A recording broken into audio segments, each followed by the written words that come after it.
Maybe you have somebody in your youth group that is struggling. And maybe they're not coming to church as much. They're not being involved like they used to be, and they're not affiliating themselves with you outside of church. And most of the time that means that they're struggling with something. They might not tell you what it is, and they might be having some doubt. Whether that be with the faith of the church or the faith in God in general.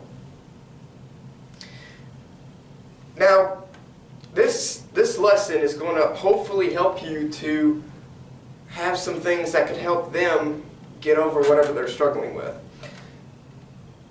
What I'm going to start out as is saying that throughout the Bible, we're able to see just how important having a relationship is. If you were to name them all, you would have tons of them. There's tons of friendships in the Bible that they got amazing things done.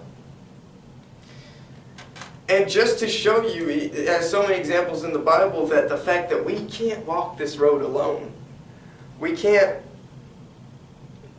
just keep a Christian walk by ourselves. It would be really hard to do that. We need to help each other keep our eye on the prize, and that's a home in heaven, and to bring as many people as we can as possible. In the New Testament, it uses the term one another 68 times.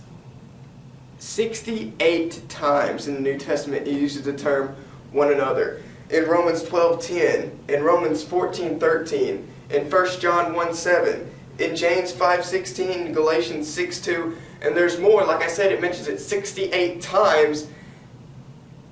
It's important. If we apply the purpose of having one another to rely upon our Christianity, because like I said, it mentions it 68 times. It's got to be, it's important if it's mentioned 68 times in Scripture. And I know that applying these terms that I'm about to list off here works is because these things right here that I'm about to list off helped my youth group help me get back on track.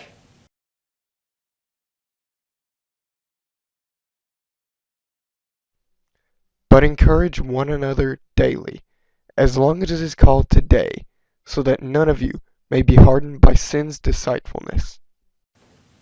You know, there's no way denying it. The devil knows what we want, he knows what we crave, and he knows just how to make us fall into that. And by ourselves, those temptations can easily overpower us. They can easily become overbearing to us. But if we apply the encouragement to one another, we can overpower it. We can overpower the devil's temptations. I would first off not bluntly going to them right away saying, hey, what's wrong with you, unless they're very, very close. Say they're new to the youth group. Say they're new and they came a couple of times and then they just they swore it away. Encourage them. Encourage them to come back to church. Keep asking them. Text them whenever. If you have their phone number and they miss church, text them saying, hey, we missed you. Invite them to things such as Horizons, CYC, Evangelism University, all these great things that your youth group can go do. Invite them to it. And maybe not even youth rallies. Invite them to youth rallies, do that. But invite them to also lock-ins, movie nights. Anything that your youth group plans, invite them to it. And maybe they have been coming for a while. Maybe they are a member of the church. Just go up to them and say, hey, what's wrong? And if they tell you, then you can encourage them and say, hey, you can overcome this easily. Now, whenever my youth group was helping me get through that, I grew up in the church. I was born in the church, and my youth group did come up to me saying, hey, is there anything wrong? Is there anything like that wrong? And I would say no, and I would brush it off. And they would say, okay. But what they did is they invited me. They constantly invited me to these things. They invited me to Horizons, and I finally went to Horizons. And there's a more base lesson on how that changed my life and how my youth group changed my life in another video. That's another video for another day. But encouragement is definitely a huge, if not one of the most important ways that you can help somebody come back to Christ.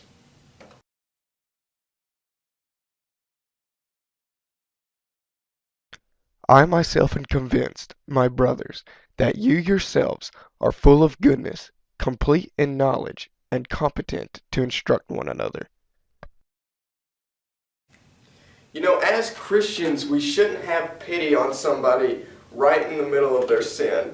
We shouldn't just say somebody in your youth group, that person who's struggling, say they were cursing, say they were drinking, doing anything that is sinful.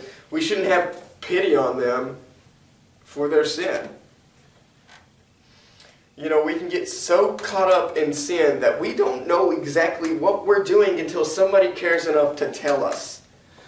Now, I wouldn't say go up to them and slap them in the face and say, hey, no, bad. I wouldn't do that. But I would say pull them to the side and say, hey, you know better than that. You know you shouldn't do that. You know you shouldn't say those things. You know you shouldn't do whatever you were doing. And sure, they may be a little mad at first at the fact that you called them out, but they will thank you in the long run. Sure, whenever my youth group corrected me, I would say things I wouldn't need to say in my youth. Somebody in my youth would pull me to a side and say, hey, you shouldn't say that. You know, what are you doing, man? And sure, I would get mad at them at first because they would have called me out. And I'd say, I cannot believe they just called me out like that and tell me I'm doing stuff wrong when I was doing stuff wrong. But now that I am the person I am today, and now I look back at it, I'm super glad they did that. And it helped me in the long run. So correction, if you pull your youth group member to a side that's struggling, if you know they've been struggling, or any youth group member for that example, not just that person who's struggling, if you see any youth group member, anybody who's been coming for every Sunday and Wednesday nights and are off blurting out curse words, pull them to a side. It's like, hey man, bruh.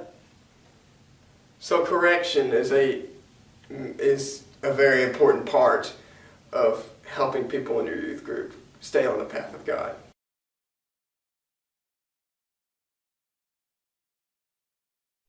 Be completely humble and gentle.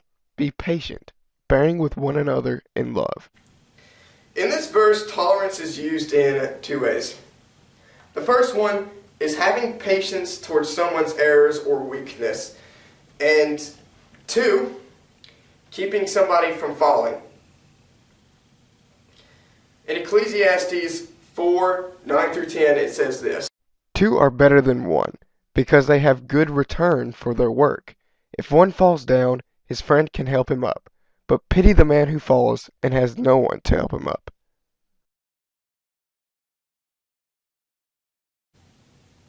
Accountability is a two-way street. It begins with you holding yourself accountable and responsible for your own actions and for seeking help when you need it. Now I'm talking to the person that is struggling. If you happen to be watching this video and you know you're struggling, you know in your heart that you're struggling. And I know, I was this way too. If you're watching this video and you have that thought that you're struggling, but you're in that state of mind, it's like, no, I'm fine. I have that mindset too. Until somebody was able actually to show me that I was struggling. But we got to hold ourselves responsible and know that we're struggling and to ask for help when we need it. You know, that part really didn't work out with me because I didn't ever go to anybody. I never went to anybody to tell them I was struggling. I wish I would have, but I didn't.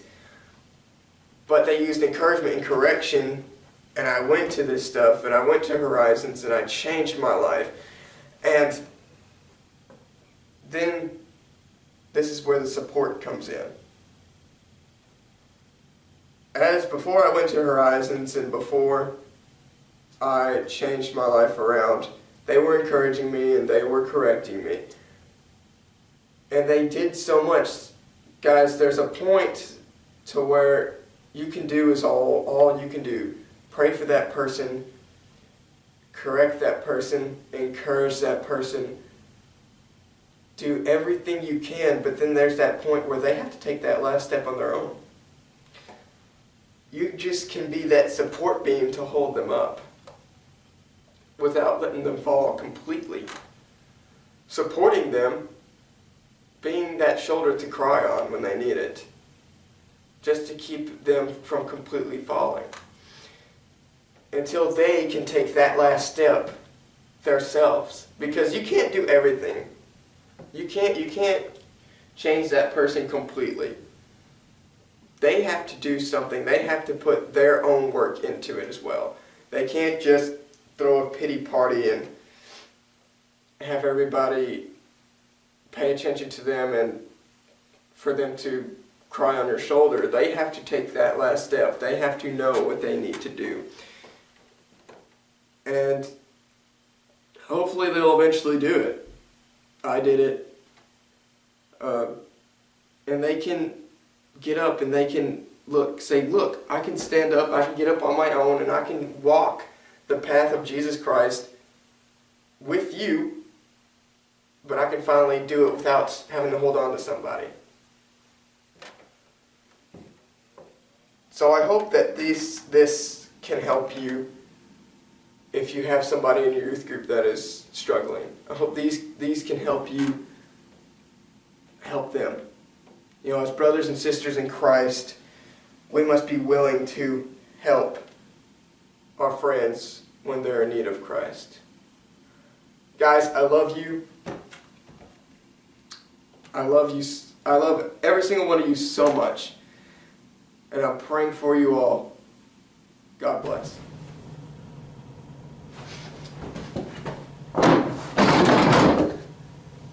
Hey guys, if you like this video, you can hit that like button down there.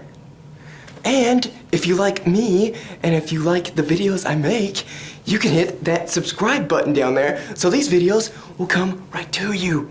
You wouldn't have to even type in BlakeLindseyTV up there in the little toolbar. Isn't that great? So, also, I would like you guys to comment what you think, and if it helped you, to comment. And if you want me to do anything else, you can comment down there as well. Also, go subscribe to my fitness channel, Bodies for Christ, and you guys can see me make a fool of myself trying to be fit. So, I love you guys. God bless. Bah!